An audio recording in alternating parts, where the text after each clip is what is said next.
What's going on, everyone? Welcome to today's episode. Today, we're going to talk about influencer marketing strategies. So on the last episode, I talked about 5 different partnership strategies that you can implement in your business, whether it's affiliates, influencers, podcast advertisers, YouTubers, and then omni-channel marketers.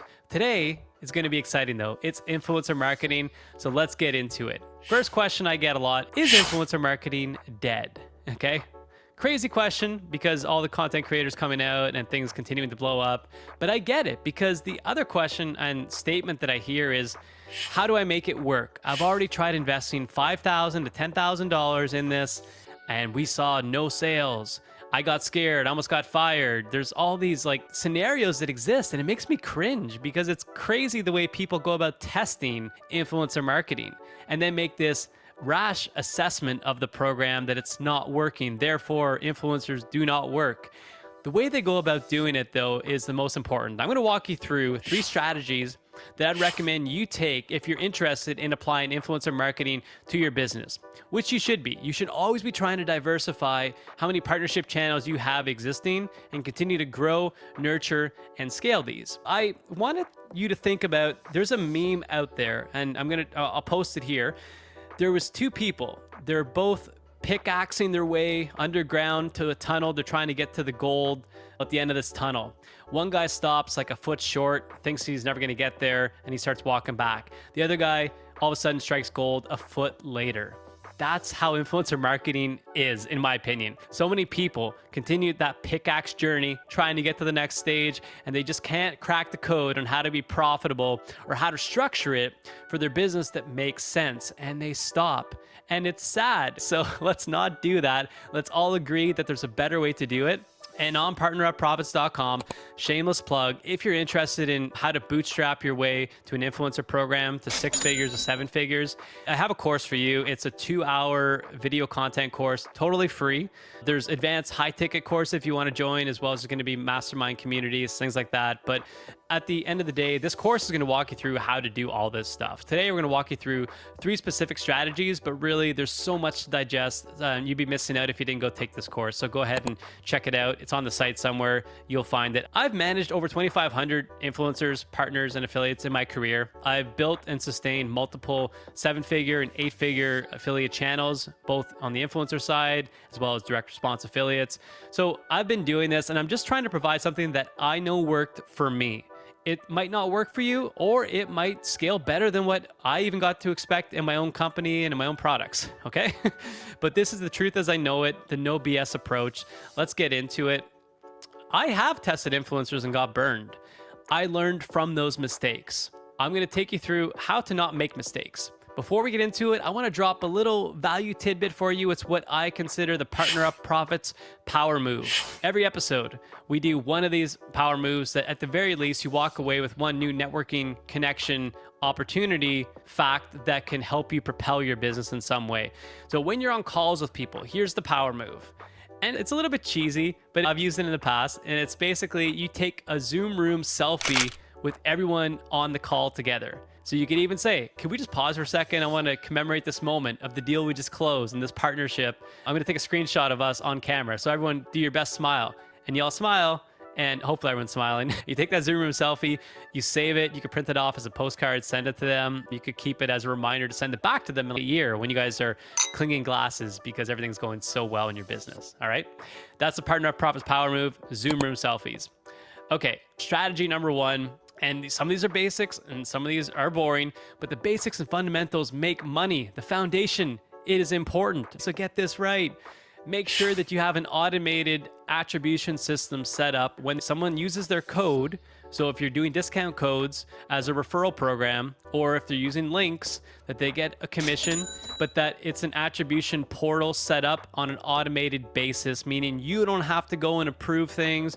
You don't have to go do manual payouts and all those other annoying things you shouldn't be doing in your business, but you do anyways because you think, I should do it all and I should bootstrap this. There's some things you should bootstrap, but let me tell you, there's things out there that you could easily invest into. And I would just say, set up attribution, set up a portal for signups, payouts, processing, all those things for commissions and analytics. There's one that I've used in the past. There's Reversion, there's Share Sale, there's Impact.com. The most important with influencers though, is that there's a code attribution component to it. Because as we all know, especially if I'm in passing on my phone and I hear something or I look at something, I might remember the product and the code, but I might not click the link, in which case the affiliate doesn't get paid. And in which case it's, oh great, I make more money. But if they're not making commissions, they're not going to continue to promote you, period. Again, abundance over scarcity. I continue to say that. I continue to live by that. Okay. Make sure your affiliates are getting taken care of. Make sure it's easy. So coupon code attribution systems, affiliate link systems, anything that makes it easy for them to sign up, get a link, promote you with the right assets, and that all the payments, everything's automated with a few manual touch points. Of course, you've got to do some things yourself. All right. Number 2 strategy for influencers when working with influencers: define your systems before starting. Okay, so you can go ahead and just start to throw money at agencies and test 5 influencers, $10,000, and not have a clue what you're doing and not have a clue what you're investing in. Or you can do some homework. Okay, I'm stating the obvious here, but not everyone does their homework. They get blinded by the light, as it were. It's, oh, I'm going to go with this influencer. I'm going to pay them 10,000 and they've got 100,000 followers. Therefore, I'm going to make money. No, it's usually not. It's the reverse. You're not going to make money just going at it that way. If you get lucky, good for you. Most people don't, and it's not the way I'd approach it. So I always say define your systems, and that's everything. Outreach systems, your compensation systems, what are your bumpers for everything for commissions to flat rate payments, and what are the negotiation strategies for if you have salespeople trying to make calls or anybody that's doing hybrid deals. Hybrid deal making being a commission and a flat rate, but it's a discounted rate. So understand that. Get your agreements in place. Make sure that your agreements are ironclad, meaning if they don't say the right things because you're paying them to do this and it's not like on an affiliate commission model, you have the right not to pay them. Why would you pay for something that you didn't ask for? If you ordered a red car and you got a blue car, you wouldn't pay for it. Not many people protect themselves at this level though. So make sure your agreements are ironclad. Again, systems, prospecting systems. How do you analyze your influencers? Don't just say vanity metrics of follower counts. I'm going to bash you over the head. And you bash me back and you beat me up. But the point is, don't do just vanity metrics. Understand, and if you don't know how, again, Bootstrapper's Guide to Influencer Marketing is on partnerprofits.com. Check it out. It's not just a shameless plug. It's just I only have so much hours in a day to teach this stuff, and that course is going to alleviate a lot of that. But understand how to evaluate beyond vanity metrics. Follower count is one of probably plus 30 checkpoints that I look at when analyzing influencers, and make sure your team's equipped with that same playbook so that at the very least, if you're just the one signing off on influencers, they've taken it to the 80% or the 80-yard line, and you just have to do that final review. Master tracking for outreach and content follow-ups. Again, this is all part of the same thing of systems, but you should have an outreach tracking sheet. You should be in it every single day, and Google Sheets is free. You could get these fancy softwares, but I don't recommend it until you're making money. And even then, I've seen companies running 9-figure programs without actually investing a dime into these really fancy softwares. So it's nothing against them. I'm just saying you don't have to invest in them. Google Sheets will get you there, and I've got an outreach tracking sheet you can download at partnerprofits.com too. I want to set you up with everything you need. I want to make sure that you don't make the same mistakes that I did. I made a lot of dumb mistakes, okay? Now I've got a lot of tools to protect me and systems, but I would just say make sure that you've got a tracking sheet. Keep on top of it. The name of the game is relentless. Circle back to the person. The name of the game of sales is, of course, like continuing to nurture, grow that relationship, and follow up. And then speaking of follow-ups, the content follow-up. If you're paying for somebody's post, or even if you just have a handshake deal, please post and I'll give you commission. Follow up with them the day before, the day of, day after, a week after. And you don't have to be annoying about it, but especially if you're paying somebody, that's owed to you. But if you don't follow up and you don't do your actual next steps and your due diligence, then yeah, you're not doing the right things. But I would say in general, define your systems across the board on how you're doing this. And then you're going to want to get into the next step. We're going to talk about this, but how do you analyze this? What is success? What does it mean to you? And there's so many ways you can be successful with influencers beyond revenue. And that's scary. Everyone's, oh, I need to make money, Joey, or else I'm not doing this. That's fine. Okay, you don't have to do this if your primary goal is to make money. You could still make money. But the point is, I always define what does success look like at 3 different levels. First off, I want to make money. Second off, could I use the asset in a marketing campaign for my ads? Could I use them on my site? I want to think of all the different scenarios that could possibly exist so that I'm not just thinking, oh, it failed. I didn't make back my return on investment of X amount, whatever you define that as for your business. Again, if your revenue is the only thing, cool. But I would just say that there's much more to it than just revenue, including marketing, whitelisting, amplification of ads, all these advanced strategies that you could implement once you get to that level. Now, number 3 strategy for when working with influencers is something I have as a framework I invented. It's called TODS, or TODS. Test, optimize, decide, scale. So the way this works, we do a post with somebody. No matter what, it is always going to be a test. It's going to be a calculated risk provided you've got the right systems in place, you've calculated your commissions, and you've got tracking set up. Back to step number 1, make sure you've got tracking set up and solid analytics platforms in place so that you can actually make informed decisions, right? That's the other thing. People don't consider the leaked attribution that might occur, especially if you have an Amazon store and someone just bounces to Amazon instead. There's all these different things to consider. But the point is, everything is going to be a test. And yes, testing can be scary, but it's a necessity in business. And I'm not telling you anything you probably don't already know when it comes to other areas of your business. People are testing Facebook or Meta ads all the time. Some are winners, some are losers. It's the same with influencers. Not to sound bad, but it is. Like, everything is just a test. And sometimes I've been wrong in a test. I've had all my due diligences and my evaluations done, and all of a sudden it still doesn't work. So I learned too. But you take that and you come back and you make more informed decisions on the next one when possible. But you're going to do a test. So test is maybe one post. They post for you, the next day you look at it, and then 7 days later you look at it. And around 14 days, that's when I would cap it. The majority of the revenue results are going to come in from the first couple of days, especially depending on the post type. I'm talking influencers today. There's different categories of influencers and different ways to analyze the periods of returns. So really think about this as like Instagram or TikTok social influencers posting one day. This isn't like YouTube long form content that lives on past 5 years, which is an entirely different scenario, which we'll get into in a different episode. So I test, and then I say, okay, there's a bit of a gray zone of, yeah, you still have to analyze between the next optimization. If things went well, okay, this is when you optimize. So let's just say that you did a post with somebody and they made 75% ROI. They didn't really break even, but it wasn't too far off. I would optimize that. And again, it goes back to rules. What is a threshold of success that you're looking at that you're willing to then go back and optimize the post, the story, the post timing, any other factors that might contribute to more revenue, bringing you closer to that break even, and then eventually the profitability zone. But you can't do that just in one post, unfortunately. And I'll explain a little bit on why that is. Say you see something for the first time. You might remember it, you might not, but it might feel like a bit of an endorsement, right?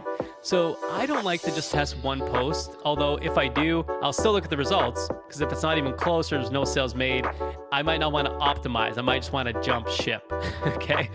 But provided that, hey, I saw a few sales come in, they need more credibility.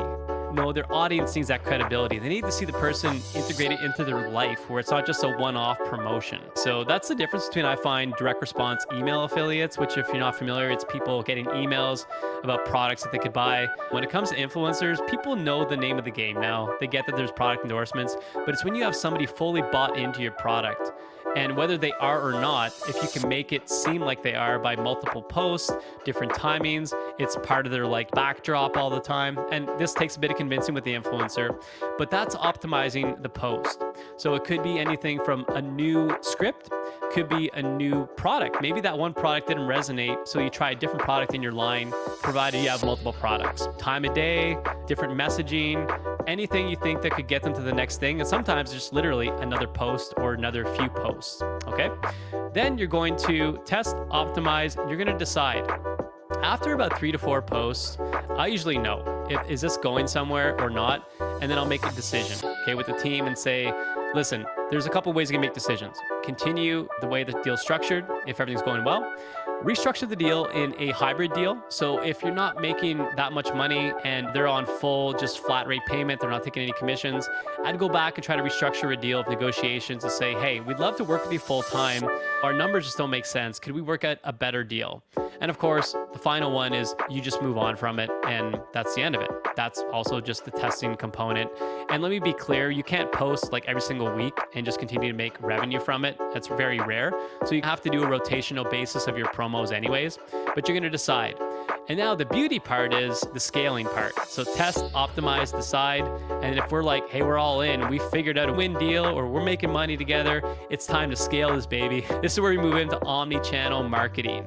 So you're going to saturate the influencer side of their business, right? So if they have an IG account or TikTok and they've already pushed your product like multiple times, it's not like a coin operated machine. You just keep putting more money into it and you get more money back. You have to now diversify and broaden how you're going to promote with that influencer, because you like them, they're making money, their audience obviously loves you to some degree. You have to start reaching them now on different platforms. So now I want to evolve that scaling component after the initial test, optimization, decide.